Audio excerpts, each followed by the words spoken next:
बिस्मिल्लाहिर्रहमानिर्रहीम अस्सलामु अलैकुम वरहमतुल्लाहि वबरकातुहू। स्प्रिंगफील्ड स्कूल मासब टाइम से मैं उर्दू मौलिमा। तो बच्चों, आज हम एक नया सबक की इब्तिदा करने वाले हैं, नया सबक शुरू करने वाले हैं। तस्वीर में क्या दिखाई दे रहा है? तस्वीर में एक वालिद साहब टीवी देख रहे हैं, वालिदा पका रही है, बहन माँ की मदद कर रही है। इसी तरह एक और बहन भाई को संभाल रही है। रोज़मर्रा घर के घरेलू कामकाज की जिम्मेदारी किस पर होती है? रोज़मर्रा के घरेलू कामकाज की जिम्मेदारी सिर्फ माँ पर ही होती है, या फिर लड़कियों पर होती है, या फिर बेटियों पर, बहुओं पर होती है। मसावत के बारे में आप क्या जानते हैं? मसावत मतलब इक्वालिटी। किसी को लड़का और लड़की के बारे में फ़र्क नहीं करना, औरत और मर्द के बारे में फ़र्क नहीं करना, बच्चा बच्ची के बारे में फ़र्क नहीं करना, और इसको हम मसावत कहते हैं। इसी तरह मरकज़ी ख़याल क्या है, इस सबक का हम देख लेंगे। आम तौर पर हिंदुस्तानी समाज में लड़के और लड़कियों के दरमियान इम्तियाज़ किया जाता है। इम्तियाज़ मतलब फ़र्क किया जाता है। ये तस्वीर आम है कि लड़के पढ़ लिख कर माँ बाप का सहारा बनते हैं और लड़कियों को पराया धन कहा जाता है। लड़की शादी में बहुत कुछ माँ बाप से ले जाती है, जबकि लड़का ले आता है। लड़के को घर का चिराग भी कहते हैं, लेकिन इंसाफ की नज़र से देखा जाए तो लड़का हो कि लड़की, वो माँ बाप के लिए दोनों बराबर हैं। औलाद को मसावी हक़ देना माँ बाप का फ़रीज़ा है, ताकि लड़कों में बढ़तरी और लड़कियों में कमतरी का एहसास पैदा ना हो। इस सबक में इस फ़लसफ़े को पेश किया गया है।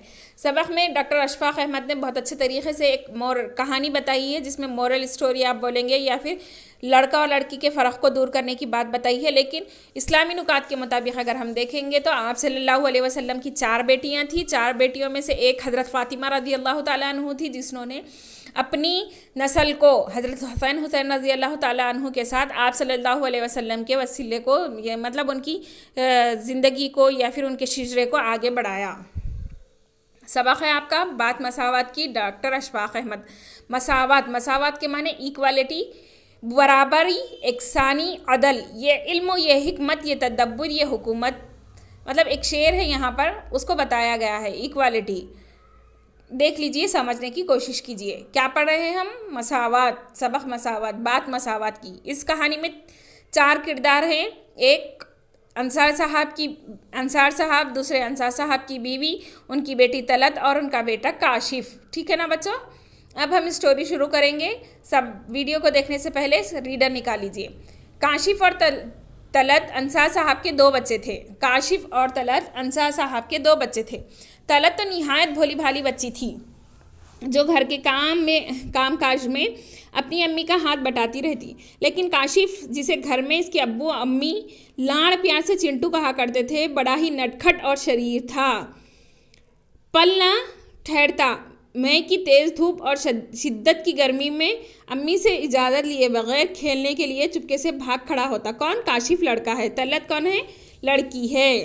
फिर से सुन लीजिए, काशिफ लड़का है, तलत लड़की है। लेकिन काशिफ को लोग प्यार से क्या कहते थे? उसके माँ बाप चिंटू कहते थे। काशिफ को अंगूर बहुत पसंद थे। 2 रोज़ कबल इसके अब्बू अंगूर लाए तो अंगूर के खौशे किसे कहते हैं? यहाँ पर देख लीजिए, खौशा मतलब गुच्छा, अंगूर का गुच्छा।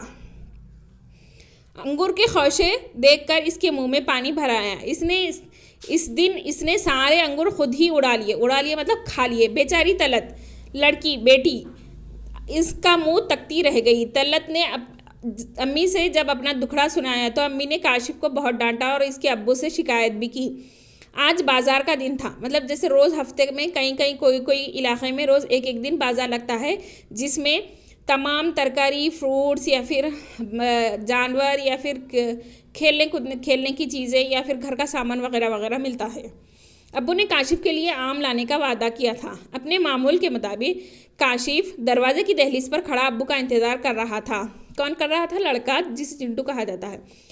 जैसे ही अब्बू की स्कूटर आंगन में दाखिल हुई, आंगन मतलब घर के सामने का जो हिस्सा होता है, जिसमें पेड़ पौधे लगाए जाते हैं, जिसमें मिट्टी होती है, जिसमें आमतौर पर ख़वातीन घर के सामने आंगन में बैठकर बर्तन वगैरह धोती हैं या फिर क्या बोलेंगे, अनाज वगैरह सुखाती हैं।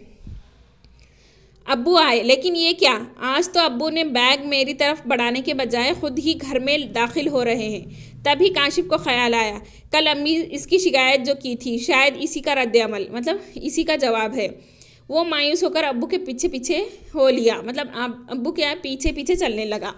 घर में दाखिल होते ही अब्बू ने आमों से भरे बैग को अलमारी के ऊपर रख दिया। वालिद साहब ने क्या किया, आमों से जो भरा हुआ बैग था उसको अलमारी के ऊपर रख दिया।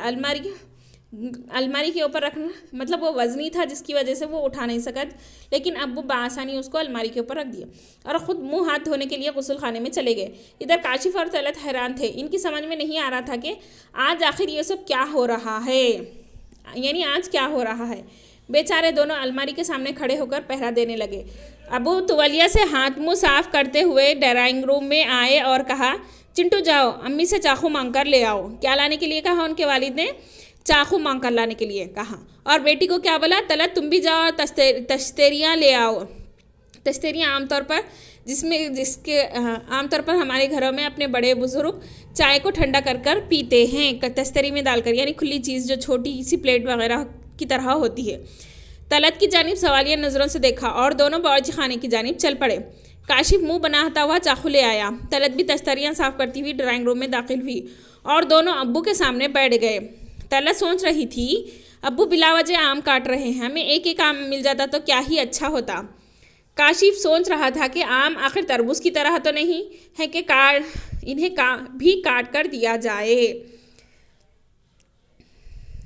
इतना आज के लिए काफ़ी है। पेज नंबर 89 का हम अगली क्लास में पढ़ेंगे और उसको समझने की कोशिश करेंगे। यानी उनके वालिद ने क्या किया, एक आम लेकर बैठ गए और उसको काटने की कोशिश करने लगे। फिर से कह रही हूँ बच्चों में, पेज नंबर 89 वाला हम अगली क्लास में पढ़ेंगे।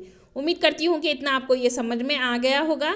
अगर ना समझ में आया तो मौलिमा से रब्ता करके आप अपने सवालात का हल जान सकते हैं। जज़ाकल्लाह खैर।